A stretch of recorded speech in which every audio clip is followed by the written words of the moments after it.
Hello guys and welcome back to the channel. I've made it pretty clear on this channel that I'm a pretty big Dragon Ball fan. If you haven't seen any of the other videos I've made, please make sure to check them out, by the way.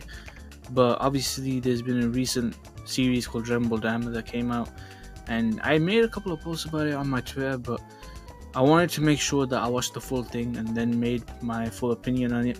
So that's what I'm going to do today.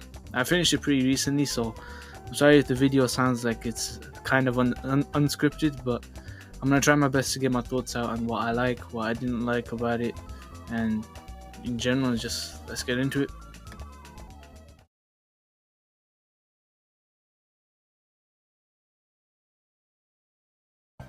So I think one of the cool parts to me in terms of like the lore and what they were doing in the episodes, the early episodes, was setting up stuff with the demon realm and all that stuff.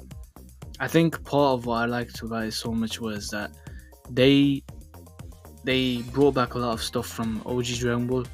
Like for example, King Piccolo, obviously he used to be known as like a demon before Namekians were even a thing in Dragon Ball Z, but they kind of brought it back to Namekians being part of the demon realm or something like that. I really like that. So it kind of shows that Toriyama didn't forget everything he worked on, and you know, he brought back some of that stuff, which I really like. I also like how a lot of it is earlier on is like not necessarily slice of life stuff, but there's more to it than just fighting. You know what I mean? I've always liked Dragon Ball where it's not just plain fighting, there's always more to it. It reminded me of OG Dragon Ball a whole bunch, especially in the earlier arcs, because I remember in the first arc when they were just searching for the Dragon Balls, yes, there were like fights along the way, but it was more like an adventure, and that's kind of what this was like, which I think was pretty cool. I also think that the animation is unbelievable. Like seriously, the art style itself is one thing. You got a veteran from Dragon Ball Z, Kazuyoshi Nakatsu, coming back for this, but just the art style itself, it looks really nice compared to what, I mean, if you compared it to how Dragon Ball looked like, let's say maybe 10 years ago, it's a night and day difference. At least that's what I think. And then the animation on top of that, especially in the later episodes, I want to see something like that in Super when it comes back for the Moro arc.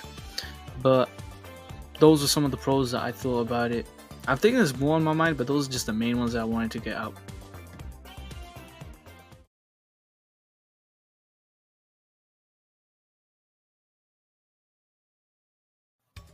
I think that maybe like near the end, it kind of shows how much it's relying on earlier stuff from Dragon Ball, if you get what I mean.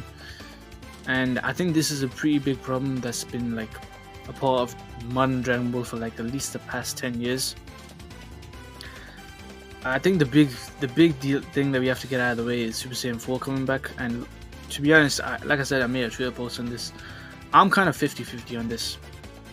Like on one hand, just seeing Super Saiyan 4 again, it made me feel hype. Like I'm pretty sure that the episode where he first showed up, like it ended up crashing a lot of sites, especially Crunchyroll and all that, and that just showed how much hype Super Saiyan 4 still carries to this day, and it's one of my favorite transformations, so I couldn't like be a hater all the time and say, oh, this is the worst thing ever.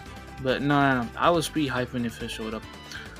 But on the other hand, it's just a recycle. They just recycled it. You know what I mean? Like compare this version of Super Saiyan 4, to the OG Super Saiyan 4 from GT, and it's like there's no contest. The OG literally clears it. For one, I'm gonna be honest, the design is not my favorite. It literally looks like, if you ever seen like The Kid Next Door on Cartoon Network, there was like one episode where they parodied DBZ. It looks like a copy paste of that, pretty much. Like if they were to do Super Saiyan 4 in that show, that looks like what it would be. And then I think lore wise, it literally just came out of nowhere. Apparently Neva unlocked it for him or something like that, but in the ending it shows that, oh, he apparently had it in him all along, he just needed something to tap into it, which I thought was weird. I think that there's basically no explanation into how he like got the form and all that, and it kind of carries over to a lot of other things in this show.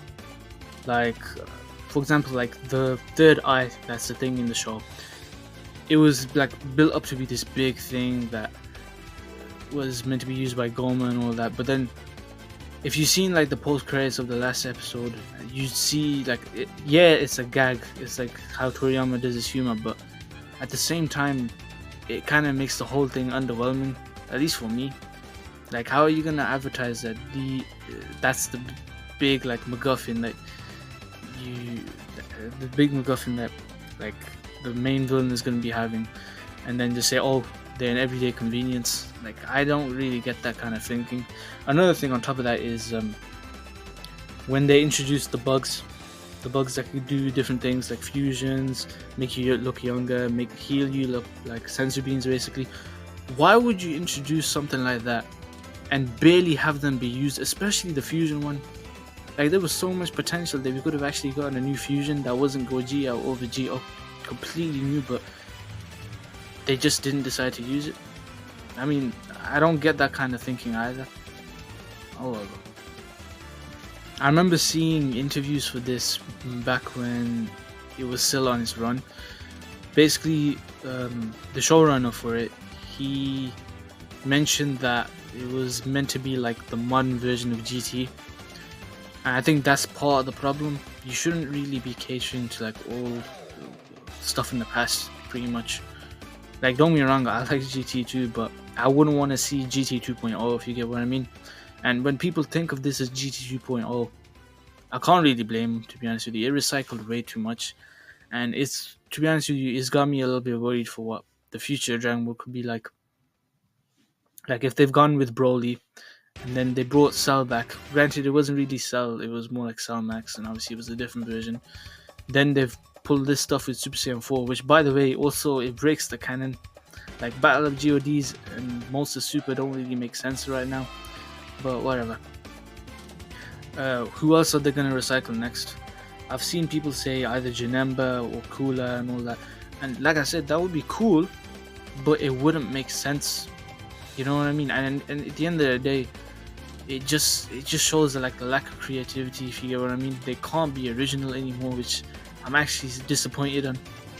Like, I think the best parts, even though I don't really like Super myself, I think the best parts right now is definitely the Moro and Granola arcs, just because of how much they were able to actually add with new villains and all that weren't actually bad. Like, let's say Jiren. Jiren was a pretty bad villain in the Tournament of Power, you know?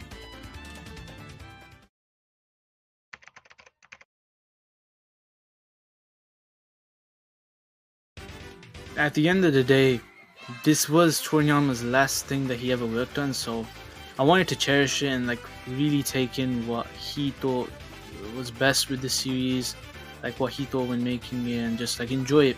Because at the end of the day, he had a lot of cool moments, and I really enjoyed like the lore building and all that stuff. But even though there were some parts I didn't like and some parts I was 50-50 on, at the end of the day, I enjoyed this for what it is. I'm just hoping that the future for Dragon Ball can like hope to be even better than this story wise. Hopefully it keeps up the animation though, because I'm really excited about that stuff. Anyways, thank you all for watching. Please make sure to like and subscribe for more, and I'll see you all in the next video. Peace.